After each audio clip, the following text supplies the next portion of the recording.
Megyn Kelly revealed shocking details and brought the receipts proving that Oprah lied about being paid by the Kamala Harris campaign. She paid off others too, as you'll see in a minute. A person who didn't take her money, though, Joe Rogan, revealed that Kamala Harris gave him talking points that were off limits in talks about a potential conversation together, revealing why she just didn't pass the sniff test with the American people.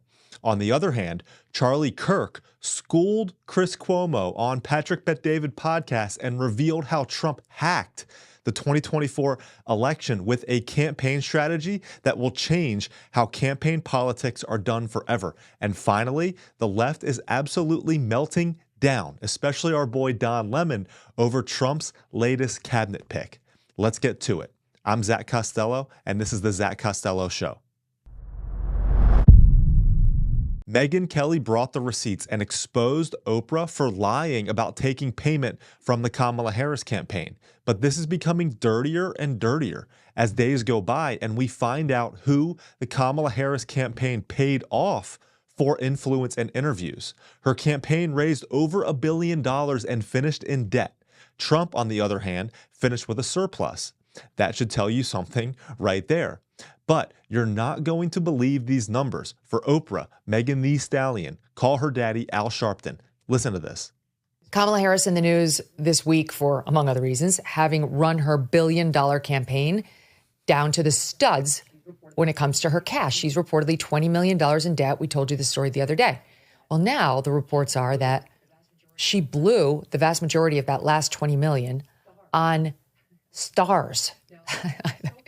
Now, so far, we've only had one star deny receiving a direct payment, and that person is Oprah Winfrey. The reporting is, and we've seen the verification via various publications, that Harpo Productions, her production company, was paid $1 million for that farce of a town hall that Oprah put on. What a joke. So Oprah's production company got $1 million to put that thing on. Now, it was on TMZ today, either TMZ or one of their, contractors, caught up with Oprah and said, hey, heard you got $1 million. She said, no, I didn't get paid anything. She didn't mention that her company got $1 million. You omitted that, Oprah. It was like threading the needle. So she didn't take personal payment, she claimed. Wink, wink, Oprah. Sure would be great if you would set up this town hall for us and we'll pay you $1 million for your beautiful set. And then maybe you could endorse us. There is a report out now that, oh my God, who was it? Which performer got $5 million for the song and dance they did? Beyonce? No, I thought it was somebody else. Yes, Megan Thee Stallion. Yeah, there's a report that she got $5 million for this. Now let's find out whether she denies it Oprah style. Then there's a report that $100,000 of the money went to build the set for the sex podcast girl. That when Kamala Harris went on with a sex podcaster, the Harris team paid $100,000 for this. We also know that Kamala Harris paid $500,000 to Al Sharpton, two payments, $250K, on September 5th and October 1st, according to Federal Election Commission records. What we are seeing here is basically a money laundering campaign to influential left-wing influencers. If I'm a Democratic donor, I'm questioning whether or not this was an effective use of funds, given it did absolutely nothing to help her win key demographics. Compare this to what you are about to hear from Charlie Kirk in a minute about what the Trump campaign did. And you're going to see the clear difference between an effective, competent campaigning candidate versus this ineffectiveness and incompetence from Kamala Harris. Now, someone who didn't take Kamala Harris's money, Joe Rogan, did a podcast with Adrian Iapolucci, and at one point, they went back and forth taking shots about how bad of a candidate Kamala Harris was. Then Joe lets it slip that the Kamala Harris campaign actually told him that certain topics were off limits to talk about. Listen to this. Oh. Kamala Harris is just not good. She's definitely not good at interviewing either. No, I mean, I don't know if she's good at running things because you'd have to be behind the scenes to see how that works. Sure. But when it comes to like talking off the top of her head, what she's good at is a rehearsed speech that she reads off a teleprompter. Sure, but if Pretty someone asks solid. you a rogue question, then you have to be ready to gone. answer it. Yeah, when rogue questions, like, you have to be able to say what differentiates you from Biden. You have to. That's pretty simple. You're just like, well, I'm still alive. Yeah, that too. That's- That would be funny if she said that. Right. That's what she should do. If she could be funny, people Well, I'm love there. a funny person. I can answer questions. I can look you in the eye. Yeah. I She could have remember just what I'm been talking funny. about. Yes. I was surprised she didn't come on the podcast a little bit. It seems like, and this is all reports, these are all anecdotal reports, right? But it seems like her campaign was kind of chaotic. Like, no one could make a decision. They had, I don't know how many conversations with my folks. Right. But multiple conversations, giving different dates, different times, different this, different that. And we knew that she was going to be in Texas. So I said, open invitation. Right. You said you can come whenever you want. Anytime. You pick a time, I will be here. And you would have been the best person for her to talk to because you're not going to attack her. You would just ask her questions, but that's the problem. I don't know if she'd be able to answer those questions. I'll ask her a question, but I think they had requirements on things that she didn't want to talk about. She didn't want to talk about marijuana legalization, which I thought was hilarious. Why? Like, that's so... Because of her prosecuting record. Oh, well, I mean, that was her old job, though. Yeah. And, she put a lot of people in jail for weed. 1,500, apparently. That's not really Allegedly. that many, though. 1,500. Tell those guys. Those Are they 1,500 still together in a room. prison? No. Oh, okay. I think Then they're everyone's fine been now. released. Well, Prison really builds character. You go in there, you really figure out what kind of person you are. I bet it does. Yeah. But when you are held past your release date to fight wildfires for the state, because Kamala Harris wants you to do that. Sure. With the swipe of my pen. Right. Rogan questions here whether she is capable of running things. Well, I think given what we now know about how she just ran a $1 billion campaign into the ground only to get destroyed in the electoral and popular vote, we know the answer to that question. The American people obviously dodged a bullet there. But the fact that Kamala Harris would not go on Joe Rogan, which ended up being costly for her, and that she tried to control the conditions where the interview took place. She wanted Joe to come to her. She wanted to do 45 minutes instead of the typical 3-hour Joe Rogan podcast, and she wanted to control the talking points. She didn't want to talk about certain topics like the legalization of marijuana because she had no ability to defend her record. She also has no ability to talk off script in just a normal conversation with Joe Rogan. She had no ability to dupe the American people into believing that she was the moderate, reasonable candidate that she was not. Pathetic. Now, on the other hand, what Trump did and what his campaign executed will go down in history and change the way political campaigns are done forever. Charlie Kirk absolutely stunned Chris Cuomo and Patrick Bet-David, literally left them in awe, speechless, as he described exactly what Donald Trump did to hack the 2024 election in a strategy that will change the course of political campaigning forever. This actually gave me the chills. Listen to this. Donald Trump's campaign strategy, of which we helped execute on the ground in some of these states, was that, guys, don't spend your time knocking on doors about a suburban soccer mom who's weighing her options. Instead, because that takes 9 contacts to try to get her. 9 points of contact on average. Conversations, discussions, and they could be 30 minutes on it. Instead, turning point, go spend your time in very Republican areas where there are non-registered or what we call disengaged voters. People that like Trump, like his worldview. For example, the bro vote, right? And so this is where we spent our time, and we harvested, not ballot harvested, but we harvested in a very, very powerful way. At Arizona State University, for example, we registered thousands of young men to vote in fraternities. And that was way easier than us going to try to win over swing voters. And we did a little bit of that, but generally the Trump campaign was brilliant because they threw the Republican consultant playbook out. The Republican consultant playbook was spend all your time on the middle, on those like middle 15% swing voters and go all in. Trump campaign said, why don't we just make our base bigger?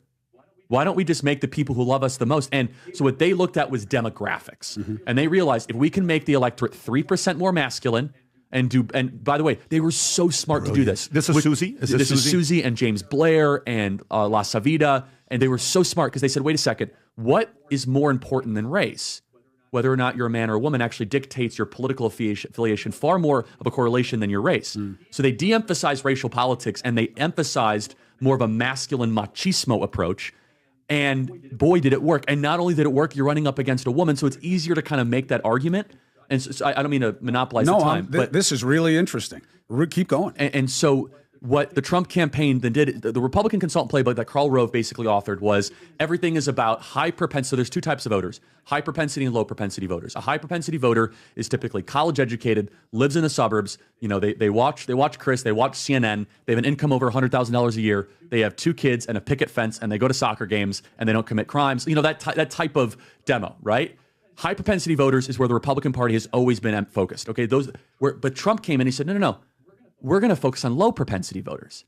The welder, the electrician, the carpenter, the police officer, or the person that's just not registered to vote. Where I thought that Donald Trump was going to win, and I wasn't as confident as anybody else, okay, was when I started to see the voter registration surge across the country.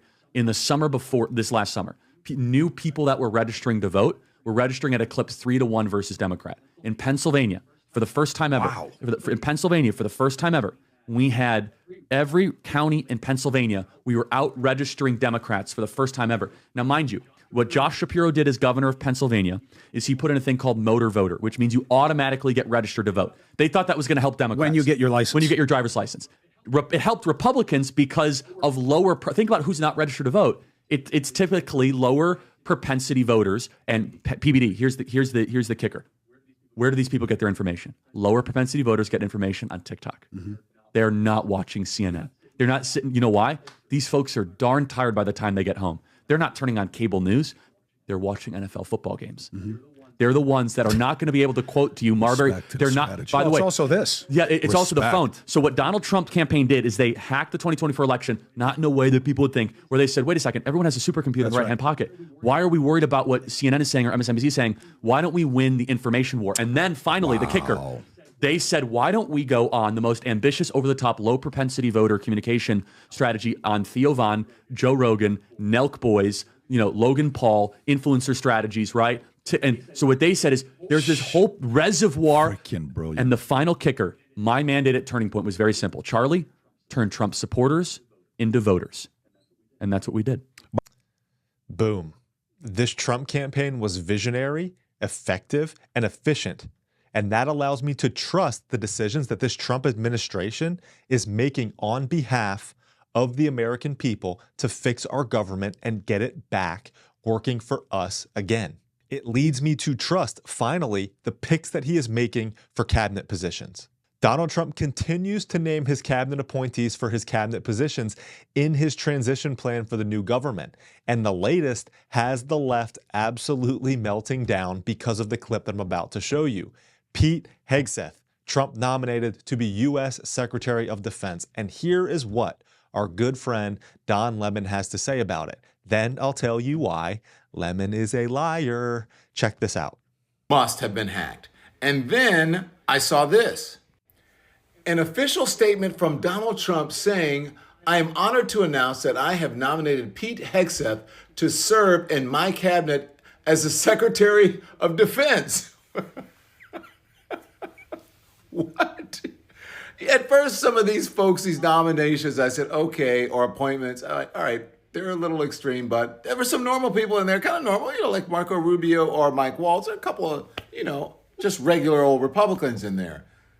But Pete Hegseth, the morning weekend host on Fox News,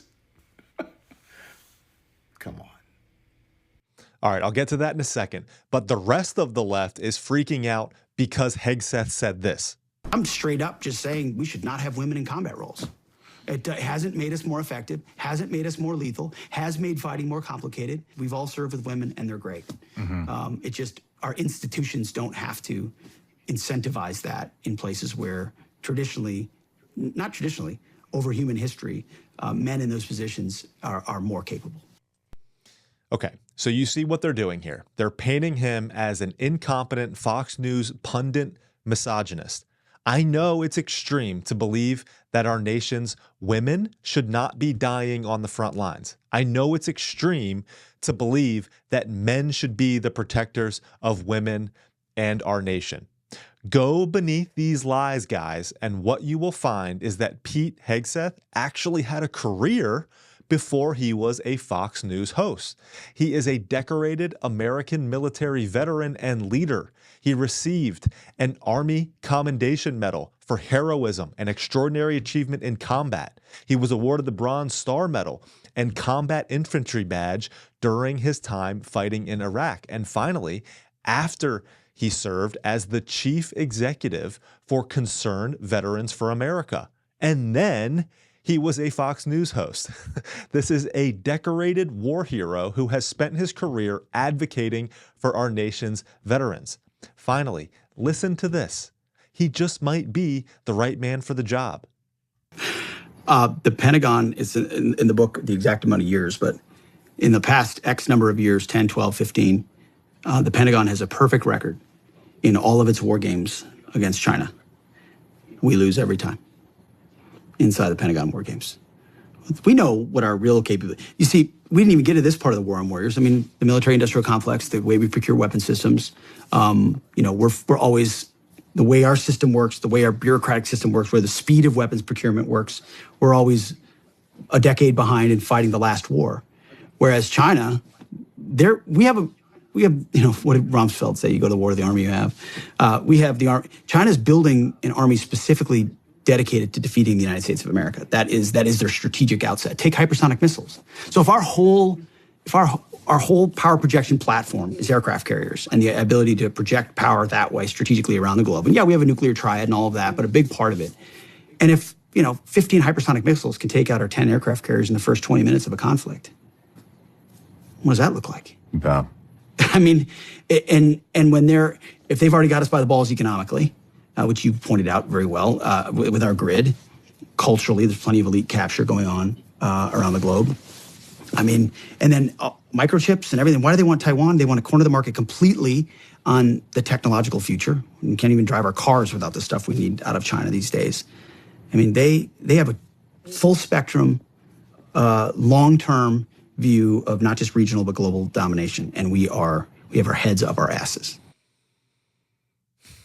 Getting our heads out of our asses is definitely something that we need to do up and down the government. But again, given everything that we've talked about today, I trust the judgment of this Trump administration to get the job done and get the American government back on track working for the American people. All right, guys, I want to engage with you all here on a daily basis. And at the end of the show, I want to start to use this time to answer questions and comments that you might have. They can be anything: personal, politics, culture, family, marriage, entrepreneurship, small business, anything you guys want to talk about. You can leave a question or comment below or shoot me a note through my website, zachcostello.com. Join me in this fight to remain one nation under God and on the path toward who God made us to be. We are blessed to live in a country that allows us to do that. I'll see you tomorrow. I'm Zach Costello, and this is The Zach Costello Show.